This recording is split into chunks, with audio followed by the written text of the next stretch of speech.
All new, coming up on this week's edition of the Met Report, find out the shockingly low percentage of students that voted in the student government elections. That's right.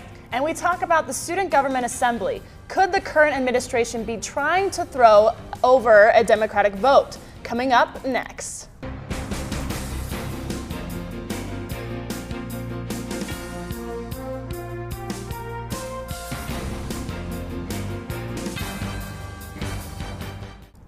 Welcome to this week's edition of the Met Report. I'm Kate Christensen. And I'm Lisa Gennaro. We begin this week with more for you on the Metro State name change. Although Metro State may be excited for the new name change, University of Denver is not so thrilled. The school fears that the closely related names may cause some confusion between the two institutions. University of Denver students expressed their concerns on Let's Go DU Blogspot. A post from DG Goddard said, "You can't just rename a soft drink Coca State Cola and think you're going to get away with it. Our chancellor needs to grow a pair and do whatever it takes to stop this." To view more comments from DU students, you can go to letsgodu.blogspot.com. And now Anthony Custer joins us to give us his opinions on the name change controversy. Thank you, Lisa. I just don't understand. Denver State University, Denver University, University of Colorado at Denver, Colorado State University, University of Colorado. All these higher education institutions have basically the same name, just switched around a bit. And yet DU is heavily offended that we would so much consider a name change from Metro State to Denver State. They say that a name change would violate copyright.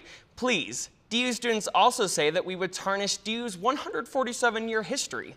What? First of all, you need to relax. Take off your hipster pants and your boat shoes. It's gonna be okay. We're not trying to infringe on anybody's rights. We're just trying to better reflect what kind of school we attend. See, the difference is in the details. If we really wanted to be like you, we'd be privately funded. Thus, we would drop the state in our name, because all we ever hear is that Denver isn't a state. Well, good work, everybody. It means that we are state funded, unlike DU. Every state has similar names, yet a totally different identity. University of Colorado, Colorado State University, Pennsylvania State, state-funded of course, and University of Pennsylvania, a prestigious Ivy League school. University of Portland, a private school, Portland, Oregon that is, and Portland State University, the urban school that is also state-funded. Similar names, no harm, no foul. See, I wouldn't really be surprised if DU took out $90,000 for an ad campaign to stop our school from making progress towards a name change, which I appreciate, be yourselves, but the sad fact of the matter is that most of our departments don't just have $90K sitting around. In fact, most attendees are first-generation college students trying to make a difference in the world. My point is this: DU, be yourselves, but better. You do you, and we're going to keep rising, whether or not you appreciate it. If CSU and CU don't fight about their names, then why should we? Kate? Thanks, Anthony. The new student body president is already facing impeachment. The Metro student body voted this week, and according to the election results, the new SGA president is Jesse Altum, along with the vice president, Tessa Farrell Jones. But the new president-elect is already being challenged. Kyle and Ian, who are running against Jesse and Tessa, filed 10 complaints against the new president-elect. There will be an open meeting on Friday, April 29th, to talk further about the topic. Out of the 23,453 students enrolled at Metro State for this semester, spring 2011, only 573 of us voted in the elections last week. That's an approximate 2% of Metro student body. Students can decide at these elections to vote for RTD passes and other controversial issues such as smoking on campus. Don't really care. Because I don't vote in real elections, so I don't want to vote in fake ones. I didn't know about it. He has made appearances on the Today Show, but his story has caused more people to appear. Lieutenant Dan Choi, a gay officer from the Army, was fired for his sexuality. He was then rehired due to don't ask, don't tell policy. Faced with a lot of hatred, Lieutenant Dan says that you have to be strong. Let's take a look. My message to them is speak their truth.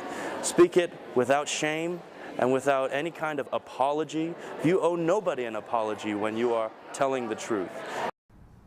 And just a couple feet away from St. Cajetan's, while the queer symposium was going on, a group surrounded a man speaking out against the LGBTQ community and having sex before marriage. It is not clear whether or not the man was here because of Lieutenant Dan, but he caused a lot of attention.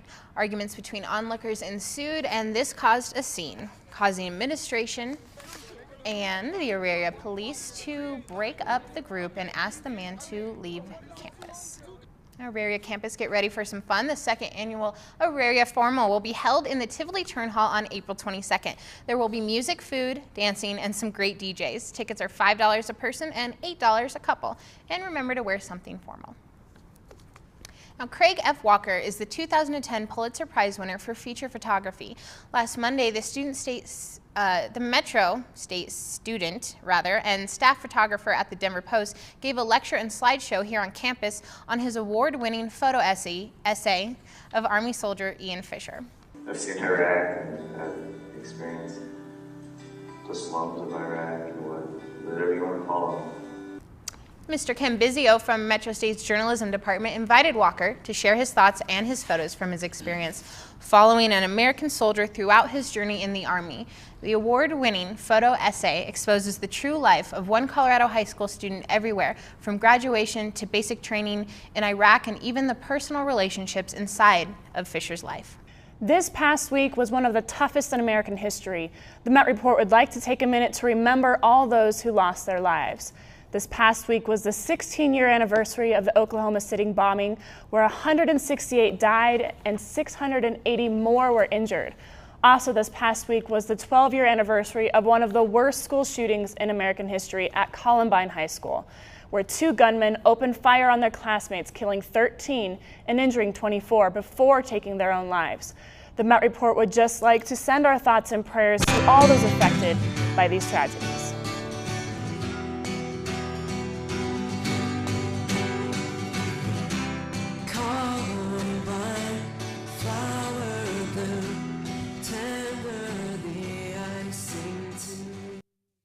Now, spring has arrived.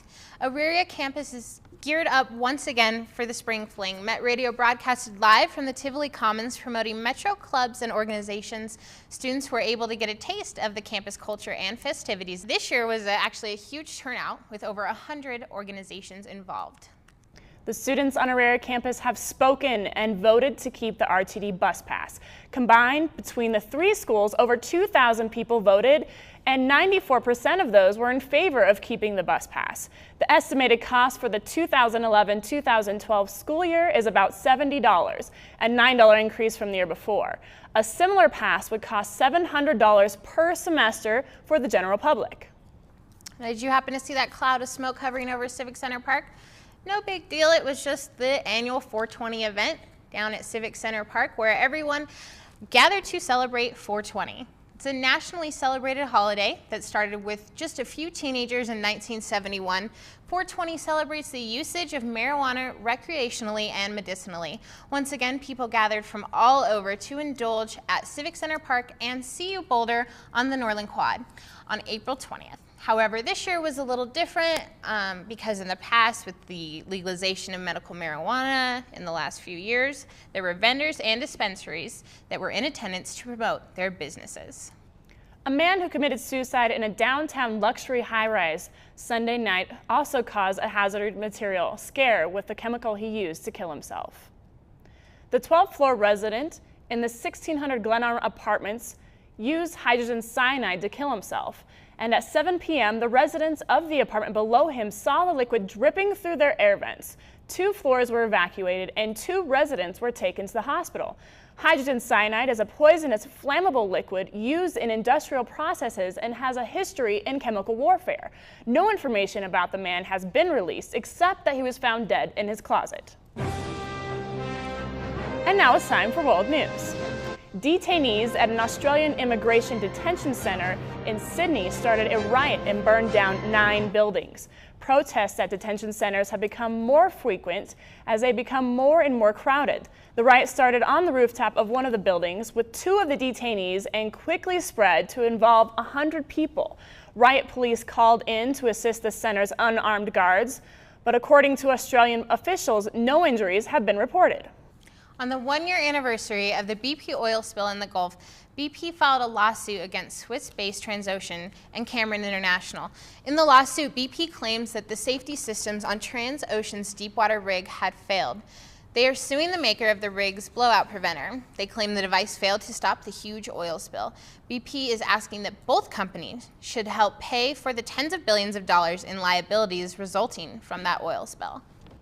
France and Italy governments have said that they will send small teams of military officers to advise Libyan rebels who are seeking to topple Gaddafi. French officials said fewer than 10 would be sent, while Italy officials announced that 10 would go. Meanwhile, the UN has said that reported use of cluster munitions by Gaddafi's forces could amount to international crimes. Laura Griffiths is joining us here for the latest scoop on Hollywood. Laura? Thanks, Lisa. Welcome to Entertainment This Week. I'm Laura Griffith, and I have all the info on the celebrities you love to hate or hate to love, either one. To start this all off is a new celebrity mugshot to add to the collection, and you may call me a bad person, but I love a good scandal. Who doesn't, really? Well, Nicolas Cage was arrested last week in New Orleans on charges of domestic abuse battery and disturbing the peace and public drunkenness. Apparently, Cage was arguing loudly on the street with his wife, Alice. He grabbed her arm roughly, but she didn't seem to be hurt. He then started hitting cars and tried to get into a taxi, at which point the police joined the scene, realized Cage was highly intoxicated. After Cage yelled at the officers, never a good idea, they took him down to central lockup. The star posted an $11,000 bail and was released from police. Quite a story, but the only thing I take from it is the disturbing the peace charge. Shouldn't that have happened months ago after Drive Angry 3D? Come on now, people. On a happier note, 30 Rock star Jane Krakowski is now a mama. On April 13th, she and fiance Robert Godley had their first child, a baby boy, Bennett. Seems to be a bit of a theme on 30 Rock, with Elizabeth Banks having a child via surrogate last month, and Tina Fey just announced she's pregnant with her second child. Sounds like some fun and crazy times on the 30 Rock set. Rewinding a bit from babies to weddings, the royal wedding is just a week away and girls all over the world are dying to see Kate Middleton's dress.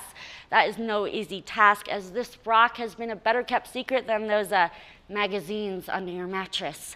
Recently, London's Daily Mail, a tabloid newspaper, came out saying that Kate Middleton designed the dress herself. She pulled ideas from Renaissance fashions and the late Princess Diana's wedding gown.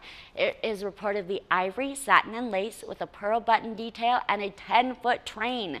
Well, unlike the dress, it is no secret that no matter what Kate Middleton wears, she'll look beautiful. Moving away from anything exciting or even sane, Donald Trump has been no stranger to the public spotlight lately, and this week is no different. But instead of giving his opinion of our president, this time he is going after the one and only Jerry Seinfeld.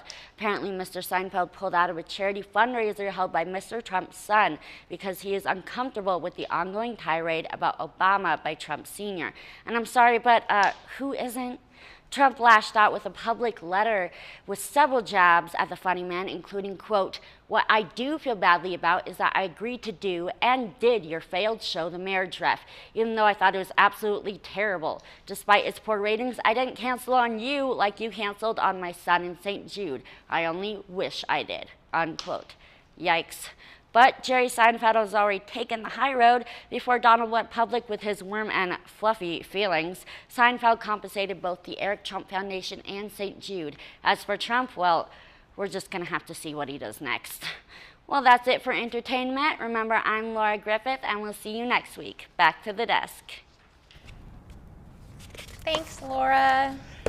You know what? I was thinking about getting a hairpiece like Donald Trump. I think it would look really good on me. Maybe that is the key to getting a super hot wife. Good point. Mark Babish is here with an update on spring sports for us.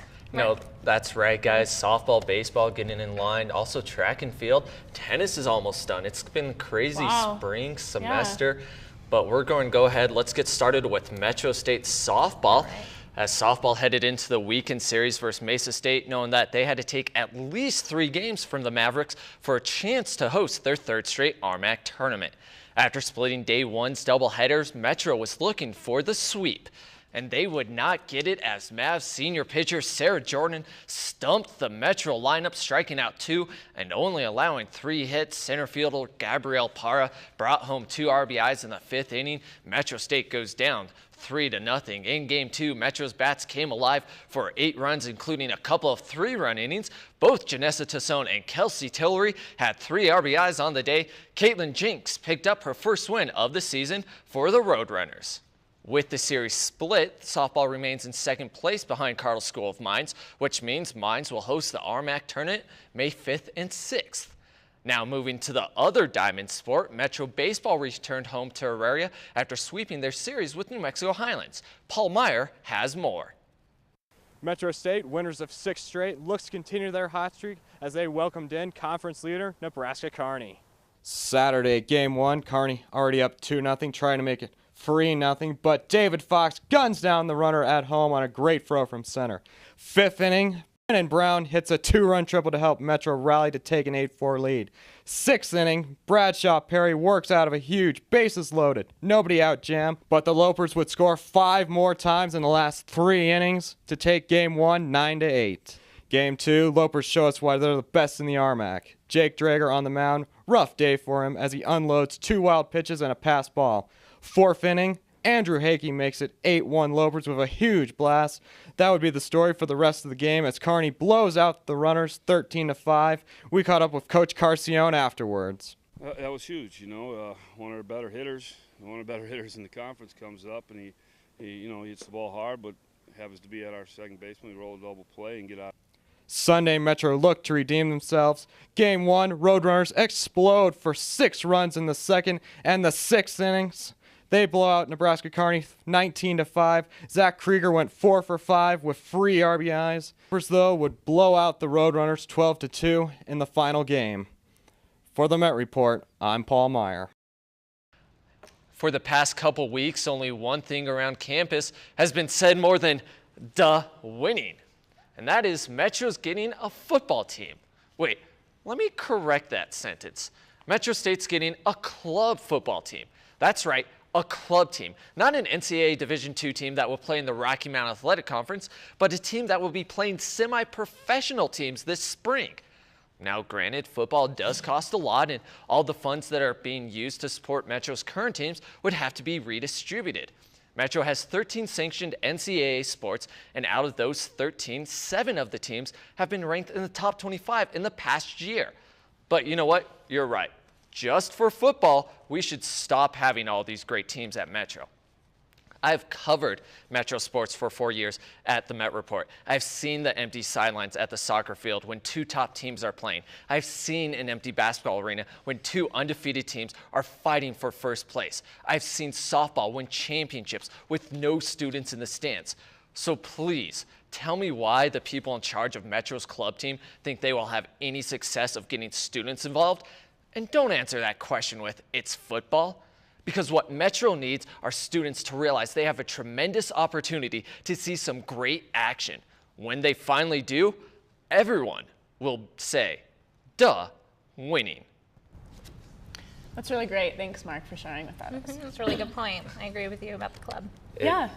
Football has a lot of fan base, but here at Metro, I think that we should just keep our teams. So it'll definitely be interesting. The first club football game, April 30th, 6 p.m. over at Hinckley High School. Students get in free, so if you want to check it out, feel free to. I know I'm going to see what the club team's all about. Right. We'll see how many students actually show up. Yeah, definitely. Metro State is a firm believer in giving back to the community, and at times it can feel difficult to find an outlet to do so.